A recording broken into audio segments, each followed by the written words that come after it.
فيلمنا النهاردة بيبدأ في فصل من فصول الصف الخامس في مدرسة ابتدائية، وبنشوف في الفصل 2 من الحيوانات الأليفة واللي هما السحلية ليو والسلحفة كوارتل. وفي أول يوم من الفصل الدراسي الجديد بتدخل المعلمة سالنس لفصلها وبتعرف الأولاد على ليو وسكوارتل، وبيطلب مدير المدرسة من أولياء أمور الفصل ده إن هما ييجوا علشان خاطر في اجتماع في المدرسة.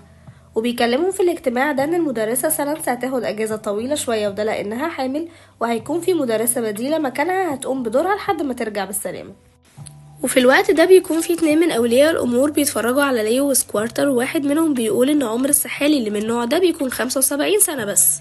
وبيتخض ليو وبيحاول يحسب هو أول يوم جه في المدرسة كان امتى، وبيفتكر إنه كان سنة 1949. فبيحاول ليو إنه يحسب هو عنده كام سنة دلوقتي لكنه ما بيعرفش، وبيطلب من سكوارتر إنه يساعده لكن هو بيقوله إن هو كمان فاشل في الحساب. فبيفتكر ليو ان ليهم واحد صاحبهم هو الارنب في فصل تاني وشاطر جدا في الحساب ويقدر يساعده، لكن سكوارتر بيقوله ان هما مش بيتقابلوا غير مرة واحدة كل شهر وقت التدريب على انذار الحريق. وفعلا ليو بيشغل دماغه وبيستخدم لسانه وبيضرب انذار الحريق. والمعلمة في الوقت ده بتبدأ تخرج الأولاد بهدوء، وبيجي ولد وبيبدأ ياخد كل الحيوانات الأليفة من الفصول علشان يخرجها بره جنب بعضها.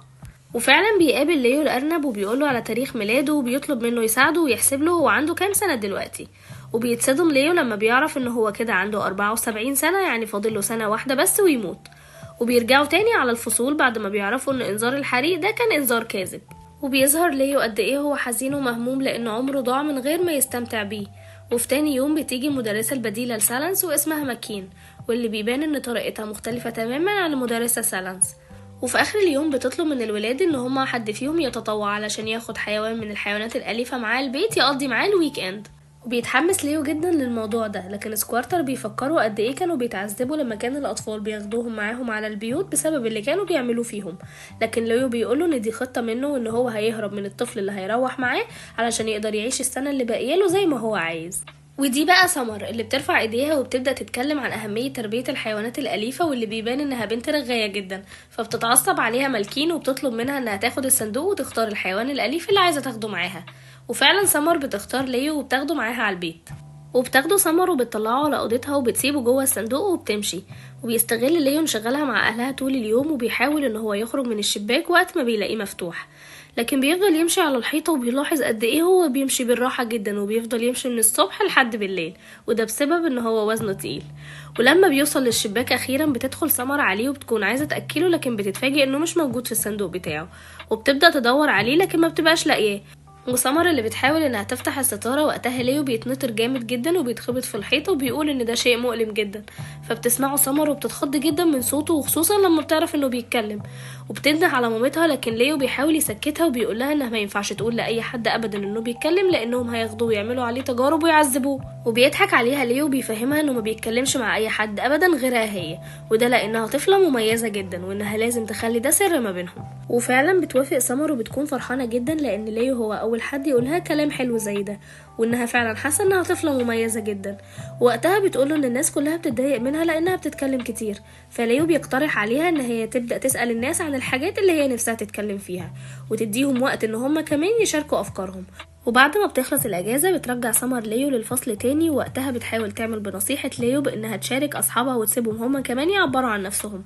وفي الوقت ده اصحابها كلهم بيقربوا منها وبيكون ليها شعبية كبيرة جدا في الفصل، وده كله بيكون بفضل ليو. وبيعدي اسبوع تاني، وفي اخر الاسبوع بتسأل ملكين الطلاب عن اللي حابب ياخد معاه حيوان اليف للبيت.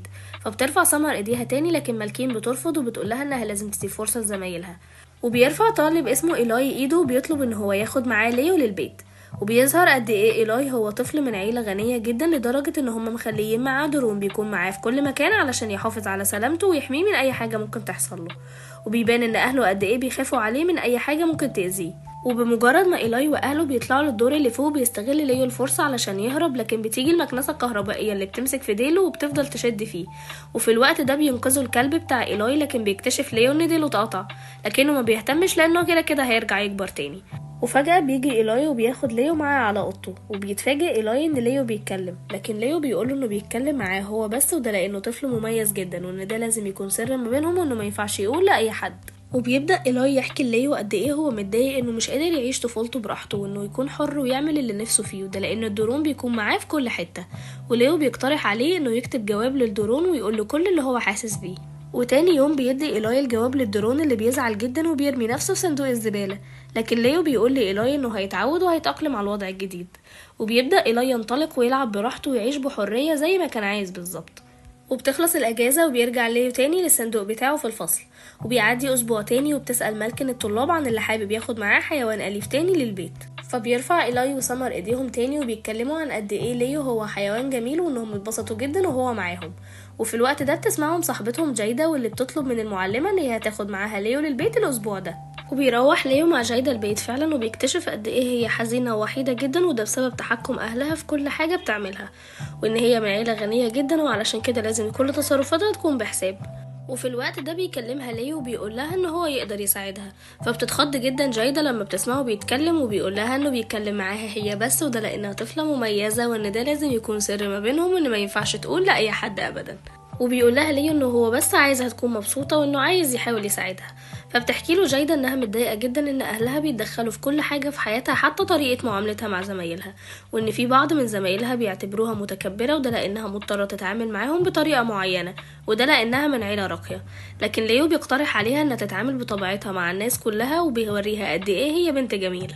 وبتعمل جايدة حفلة وبتعزم فيها كل اصحابها في الفصل، وبتتعامل معاهم كلهم بطريقة كويسة، فكلهم بيحبوها وبيقربوا منها. وبيكون ليو محبوس في القفص بتاعه وبيتفرج على حيوانات كتيرة تانية محبوسة في المكان وكلهم متضايقين من اللي بيحصل. وبيحاول ليو ان هو يساعدهم، فبيتكلم مع جايدة وبيقول لها انها لازم تحرر الحيوانات دي كلها. وفعلا بتحط جايدة خطة مع زمايلها وبيحاولوا ان هم يخرجوا الحيوانات من الأقفاص بتاعتها، وبيعطلوا لوحة التحكم، وفجأة بتتفتح كل الأبواب وبتخرج الحيوانات وبتحصل فوضى كبيرة جدا في المكان. وبيستغل ليو الفرصة علشان يهرب من القفص بتاعه، وفعلا بيهرب مع الحيوانات، لكن في الوقت ده بيلاحظ ان جايدة بتدور عليه وبتنده عليه، فبيقرر ان هو يتخلى عن خطته ويرجع لها من تاني. وبتعدي الأيام وبيطلب كل الطلبة انهم ياخدوا ليو معاهم للبيت في نهاية كل أسبوع، وبيهتموا بيه جدا وبيتعلقوا بيه لدرجة انهم بيسيبوا له تليفونات علشان يقدروا يكلموه وقت ما يكونوا في البيت. وكل ده طبعا بيخلي سكوارتر يفهم ان ليو بيتكلم مع الطلبة، وعلشان كده اتعلقوا بيه جدا وبقوا بيطلبوا انهم ياخدوه معاهم كل اسبوع للبيت. ليو تخلى عن خطة الهروب بتاعته، وده لانه لقى متعته في ان هو يعيش حياته مع الطلبة. وبيبدأ ليو يحكي لسكوارتر عن حكاياته مع الأولاد وتجاربه معاهم وعن قصة كل واحد فيهم، وقد ايه هم محتاجين لمساعدته، وهو بيحاول فعلا ان هو يساعدهم ويغير في حياتهم. لكن سكوارتر بيقول ان ده موضوع خطير جدا، خصوصا انه بيقول لكل واحد فيهم انه بيتكلم معاه هو بس لانه مميز.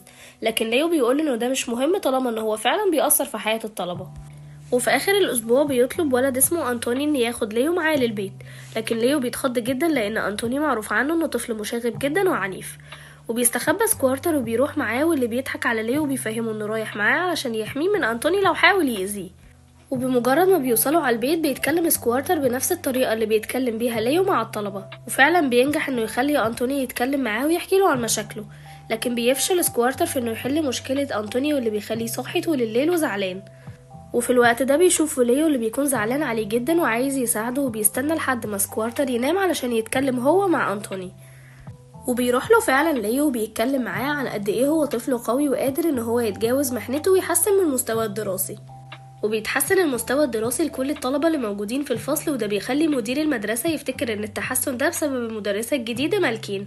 وبيتكلم معاها عن المجهود العظيم اللي هي بذلته مع الطلاب في الفصل، وبيقول لها ان الولاد ممكن يكسبوا رحلة لمدينة الملاهي لو قدروا يكسبوا في مسابقة التاريخ اللي هتتعمل بعد يومين.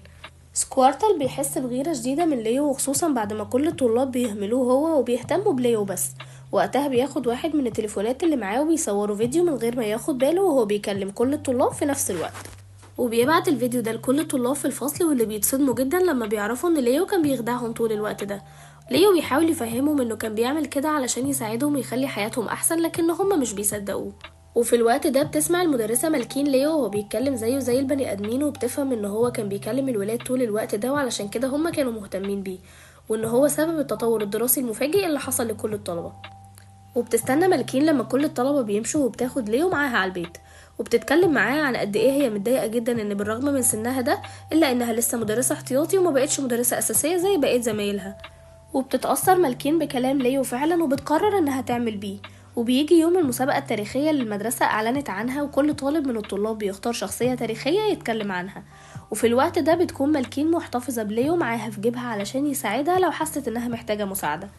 الأولاد بيكونوا متمكنين جدا وهما بيتكلموا عن الشخصيات التاريخية اللي كل واحد فيهم اختارها، وبيبان قد ايه هما واثقين من نفسهم جدا، وبيقدروا الأولاد فعلا يتفوقوا على باقي الفصول التانية وبيكسبوا المسابقة، لكنهم ما بيكونوش مبسوطين بالنجاح ده لأنهم لسه مصدومين من اللي حصل مع ليو.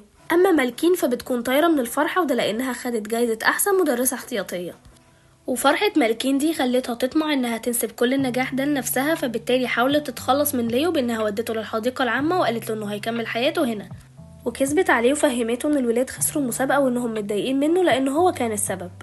وتاني يوم كذبت على الولاد وفهمتهم ان ليو هرب وساب الفصل وسابهم علشان يقدر يعيش حياته بعد كده زي ما هو عايز. وبيجي يوم رحلة الملاهي وبيكون سكوارتر لوحده في الفصل وحاسس بالذنب تجاه صاحبه وقلقان عليه جدا ومش عارف مالكين خدته فين ولا عملت فيه ايه، فبيستخدم موبايل إيلاي وبيبعت رسالة للدرون بتاعه علشان يقدر يساعده وعلشان ياخده مالكين ويفهم منها هي ودت ليو فين بالظبط.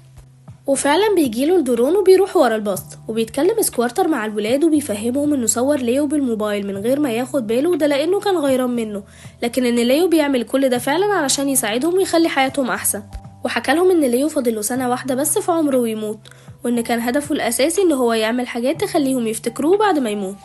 وكمان قال لهم ان ليو ما هربش وسابهم ولا حاجة، وان اليوم اللي اتخانقوا فيه معاه جات المدرسة مالكين وخدته من بعد ما مشي وراحت بيه على البيت، وان من ساعتها ليو مرجعش تاني على الفصل وان هو ما يعرفش هي ودته فين، وانها عملت كل ده علشان تنسب نجاحهم في المسابقة لنفسها.